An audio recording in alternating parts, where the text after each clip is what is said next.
Wants the brother Kadash. I want to start off by giving all praises to Yahweh, Bahashem, Yahweh Shai, Bahashem, Kadash. That will honor to the apostles of great millstone. Peace, blessings, honors to all the brothers in your truth. This is how you know you get into the end of a kingdom. You know, when the same nations that kingdom took down in order to build a kingdom is starting to rise up against them and starting to have the liberty to even do it. That's how you know you get into an end of a kingdom. And this is why Esau is fighting so hard and coming up with these different plans, which is really they're controlled by the Lord to try to keep their kingdom going. And that's why they have to pretty much almost destroy themselves in order to try to bring in a new world order, because that's how bad it's got. Now you have the Native Americans rising up, which gives even more proof that they are Israelites, man. This says the Cherokee Nation say it's time for Jeep to end the use of the tribe's name. So now they're also coming up and speaking, speaking out against Esau. His different companies, car companies, all type of different stuff. Football teams and stuff like that, they use the Israelites, the Native Americans, different tribe names for their own benefit. Let's keep reading through it. It says Cherokee National Principal Chief Chuck Huskin Jr. speaks during a news conference in Tahlequah, Oklahoma. The chief of the Cherokee Nation say it's time for automaker Jeep to stop using their tribe's name on its Cherokee and Grand Cherokee models. And if you know anything about the Cherokee and the Grand Cherokee models, you know that those things been around for a long time. Man, the Grand Cherokee, 2004, probably even longer than that. And those are very popular cars too. Like a Grand Cherokee today is a very popular car and very sought after car. And every city there's a dealership that sells Jeep Cherokees, and a lot of people like to buy them because they real durable cars. So if this comes true with what he's saying, if they push a little bit harder, then that means all around the USA, any new Cherokee that come out, they gonna have to rename it, or Grand Cherokee. It says, said in a statement, he believes corporation and team sports should stop using Native American names, image, and mascots on their teams and products. So the Lord putting that fire in them to finally stand up. They haven't said nothing for the last 400 years or something like that. 400 years, somewhere around there. They haven't said nothing because they was in order under Esau. They was in captivity. They were, low, but now they starting to kind of poke their chests out. They starting to kind of get the courage. They starting to kind of buck up against Esau. That's how you know Esau's going down. Here, let me find this. If he's a chief, right, then that just shows you that he's going to have a lot of people that he has power over, and a lot of people that's going to want to follow him and follow what he's saying. This could turn into something bigger real quick.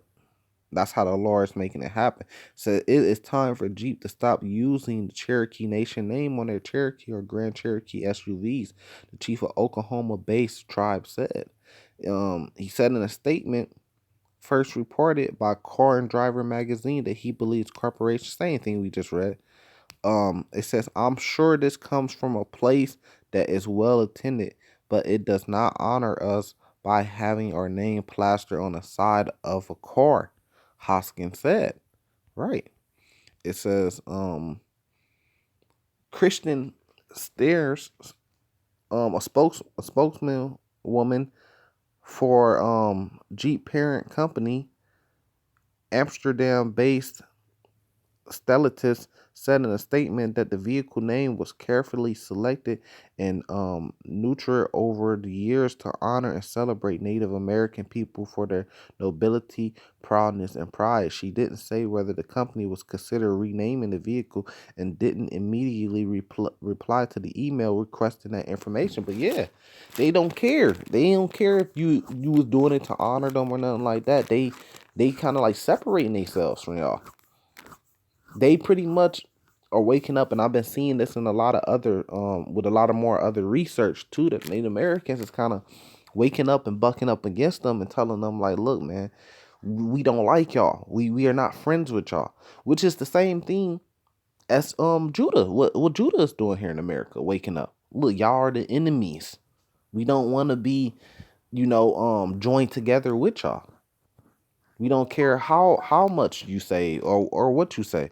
It says Hobson says the best way to honor the Tahlequah, Oklahoma-based tribe is to learn more about its history. And what is this history? That Edomites came over here, divided, conquered, and destroyed. It says the best way to honor us is to learn about our um so our sovereign government. Our role is that our role in this country. What was their role in this country? Our history. What was their history? Culture and language, and have meaningfully dialogues with federally recognized tribes on culture appropriateness. Hobson said. So they kind of going back and forth. No, you can read this yourself too. The controversy come amid a national reckoning over the use of a Native American name and image, particularly in sports. So it just keeps going in, and then it goes into Redskin announced. So Washington D.C. franchise announced last year that it was dropping its Redskin nickname and Indian head logo, and would go by the name Washington Football Team until a permanent replacement was chosen. So they actually, making things happen, changing things around here. So they kind of bucking up just like Jake is, and this is all the Lord doing it. And now you kind of see what the Lord means, what the scriptures mean when it says Obadiah chapter 1, verse 18. But the thing is that this is only a shadow of things to come. Verse 18, in the house of Jacob should be a fire, in the house of Joseph a flame, in the house of Esau a stumble. Right. So house of Joseph, it's referring to the 10 tribes. It's referring to the what they call the 10 lost tribes today, but it's referring to the northern kingdom, you know, um, which they are a part of that. They're Israelites. That's who they go back to. But that's what it means, a flame, meaning that the house of Israel altogether is going to be a flame and a fire. In the house of Esau is going to be stumble, meaning here in America where the house of Esau has been built, they're going to be losing things. They're going to have the curses put on them. They're going to be um stumbled. It's going to be crumbling. It's going to be getting destroyed. Destruction, judgments coming down on Mystery Babylon America, as we see with things, and events that's happening today. And the house of Israel is going to be that fire and that flame, meaning that we're going to be in this land causing havoc by doing what? Doing stuff like this, making them take the names down, bringing out the truth, exposing them for being the man of sin, the most wickedest people on earth, bringing up the past, you know, setting the evidence out on the table, against them. That's what it means, and then ultimately we should take the kingdom of heaven. Daniel chapter 7. But let me finish that. It says that they should kindle in them. See, we kindle in them and devour them. And that's what we're doing. We're kindling in them and we're devouring them. It says, and there should not be any remaining of the house of Esau, for the Lord has spoken. Does that mean that we got to pick up weapons and fight against them? No, we're devouring them spiritually. The more we go out there and teach the work and wake brothers up, the more Esau kingdom is stumble, and it's coming down. That's how this works. The more we exposing them for who they are, next generations that come getting this same knowledge and understanding how to deal with them and not to deal with them, which is bringing Esau kingdom to stumble. The more that we out there saying, look, we the Hebrew Israelites, these are our enemies. They did this. Remember, they did that. They did this. They did the transatlantic slave trade. They did the genocide of Native Americans. They sitting back and they watching this stuff. Everybody's watching the prophets. They sitting back and they watching this stuff. If it's our elders channels, if it's our apostles channels, they sitting back watching them and they learning. And then they going out to the world and they having a different outlook on Esau. That's what that means. This is Deuteronomy chapter 30. Here, let me see where I want. Verse 3 says that then the Lord thy God will turn thy captivity and have compassion upon thee, and will return and gather thee from all the nations whether the Lord thy God has scattered thee. If any of thy be driven out into the utmost parts of heaven, from this will the Lord thy God gather thee, from thence will he fetch thee. Deuteronomy chapter 30, verse 5. It says, and the Lord thy God will bring thee into the land which thy fathers possessed, and thou shalt possess it. Right. So we're going to go back to Israel. And we're going to possess that land. It has not happened yet until the Lord returns. It says, and he will do thee good and multiply thee above thy fathers. And it's not just the tribe of Judah that's going to return, it's all tribes because they have an heritage in Israel too. So that lets you know it's a whole lot of those people that's over there right now. You know? It says, and the Lord thy God will circumcise thy heart and the heart of thy seed to love the Lord thy God with all thy heart and with all thy souls, that thou mayest live, which goes into Jeremiah 31, starting at verse 31, Hebrews 8 and 8, with us having the law, statutes, and commandments in our inward parts. That's how we love the Lord. It says, for the love thy God will put all these curses upon thy enemies and on them that hate thee, which persecute thee. So you're gonna have curses on the enemies in the kingdom. Esau gonna be called by bywords and proverbs and bywords. He's gonna be brung low. He's gonna be in captivity until he's wiped out, which is Obadiah chapter 1 verse 18, which we just read. He's going to have that snare on him. People are going to hiss when they see him.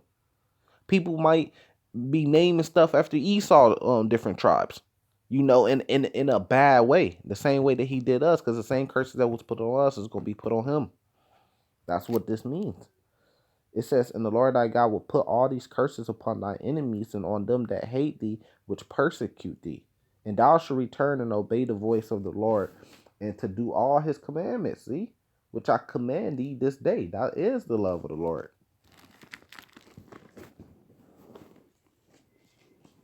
Here, let me see if I can find that. I'm already going for it. Man.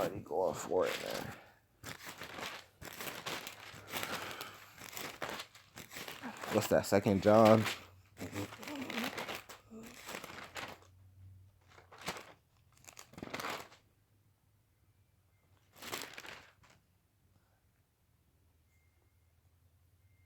Second John, the 2 John chapter 1.